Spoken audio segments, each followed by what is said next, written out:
এই মসজিদের ইমাম সাহেব যারা আছেন, কোন চাকরের জন্য ইমামতি করা জায়েজ নাই।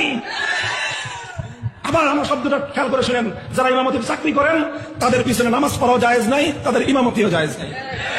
কারণ চাকরি করে যারা, সে চাকর। কোন চাকর মানে যাকে আপনি চাকর মনে করেন, তার পিছনে আপনি ইমাম ইক্তেদা করলে নামাজ সহি হবে না।